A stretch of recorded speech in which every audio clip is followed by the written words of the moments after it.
विषय है। सदन का मत है कि सांस्कृतिक पुनरुत्थान समाज के उपेक्षित वर्गों के उत्थान में सार्थक रहा है। सदन प्रस्ताव विषय के पुरजोर तरीके से पक्ष में महोदय, सबसे पहले यदि हम विषय को देखें तो हमें देख पाते हैं कि यहाँ पे बात की जा रही है कि सांस्कृतिक पुनरुत्थान इन वर्गों के उत्थान में सहायक या फिर सार्थक रहा है या नहीं रहा है। अर्थात हमें यहाँ पे इतिहास की बात करनी है कि किस प्रकार से सार्थकता सिद्ध हुई है या नहीं हुई है। अब सबसे पहले हमें यह जानने की आवश्यकता है कि जो संस्कृति है इसका आयाम बहुत ही व्यापक है। ये लोगों के खान पान से लेके उनके मूल्यों तक जाता है और यही एक समाज की नींव बनाता है जिस समाज में मनुष्य रहता है महोदय। अर्थात इसका मतलब संस्कृति और जो मनुष्य है उसका जो संबंध है वो बहुत ही गहन है और नैसर्गिक है महोदय। इसको हम चाह कर भी अलग नहीं कर सकते हैं। अब यहाँ पर बात आती है सांस्कृतिक पुनरुत्थान की।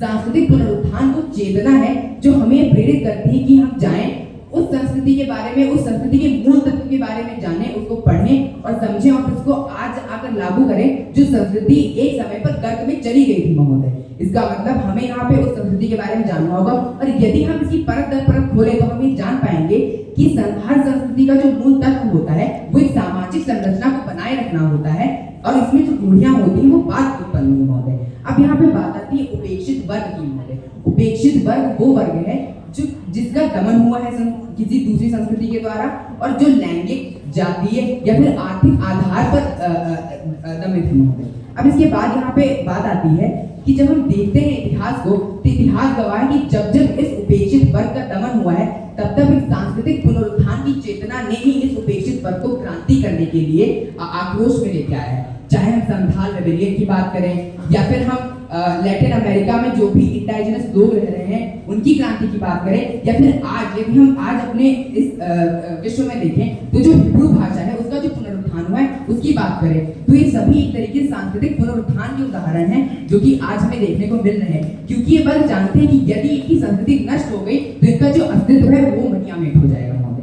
अब यहाँ पे बात आती है महोदय कि कैसे इस सांस्कृतिक पुनरुत्थान ने अस्तित्व को बचाए रखा है, परंतु इस अस्तित्व का उत्थान कैसे हो रहा है महोदय। अब मैं आपको समझाना चाहूंगा। इसके तीन आयाम हैं, आर्थिक, जातीय और लैंगिक आयाम। सबसे पहले यदि हम आर्थिक आयाम देखें और यदि इतिहास की पन्नों को उठा के देखें तो हम ये जान पाएंगे कि कैसे जो हस्तकला है या शिल्पकला है एक तरह से हमारे समाज में या फिर भारतीय समाज में जो आज के समाज में फीकी मानी जाती है वो एक समय में हमारी संस्कृति का एक अंग और जो आज के समय में नव उपनिवेशवाद और पूंजीवाद के चंगुल में फंसकर नष्ट हो गई है। परंतु आज जब हम सांस्कृतिक पुनरुत्थान की चेतना से युक्त होकर वोकल फॉर लोकल की बात करते हैं महोदय, जब हम आज जीआई टैग देने की बात करते हैं महोदय तो हम सांस्कृतिक पुनरुत्थान की बात करते हैं। हम उस वर्ग की पुनरुत्थान की बात करते हैं महोदय जो वर्ग दिवाली के समय आपको सड़कों पर दिए बेचते हुए दिखता है महोदय। अब उसके बाद आती है यहाँ पे जाति की बात महोदय।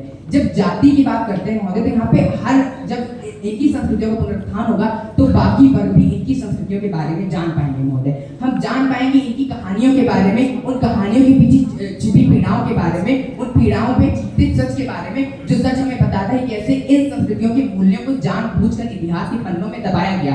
और आज यदि गायत्री विवाद ये पूछती है कि कैन सबाल्टर्न स्पीक तो सामने से आवाज आती है हाँ, क्योंकि ये जो वर्ग, ये जो उपेक्षित वर्ग है कि आज अपनी संस्कृतियों के बारे में जानते हैं, आज अपनी पीड़ाओं के बारे में जानते हैं, आज अपने दमन के बारे में जानते हैं महोदय। तो इनका एक तरीके से कास्ट कॉन्शियसनेस से उत्थान हो रहा है महोदय।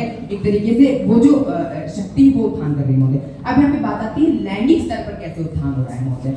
तो यदि हम संस्कृति की बात करें तो पितृसत्ता ने किस तरीके से अपना प्रभुत्व संस्कृति पे जमा रखा था और हमें आज लगता है कि संस्कृति ही पितृसत्तात्मक है महोदय, परंतु समस्या संस्कृति में नहीं परंतु पितृसत्ता के प्रभुत्व में है, जो संस्कृति के ऊपर प्रभुत्व है महोदय।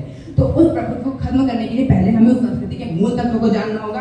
उसके बाद जब हम इस रूढ़िवादी का चश्मा हटाकर देखेंगे तब यहाँ पर बात सामने आएगी मैटरनल फेमिनिज्म की, यहाँ पे बात सामने आएगी कल्चरल फेमिनिज्म की। और जब हम जातीय कॉन्शियसनेस की बात करेंगे, लैंगिक कॉन्शियसनेस की बात करेंगे तब यहाँ पे बात सामने आएगी इंटरसेक्शनल फेमिनिज्म की महोदय। तो इन तीनों आयामों को देखते हुए हम ये जान सकते हैं कि किस प्रकार जो सांस्कृतिक पुनरुत्थान है इसने उपेक्षित वर्ग का उत्थान किया है।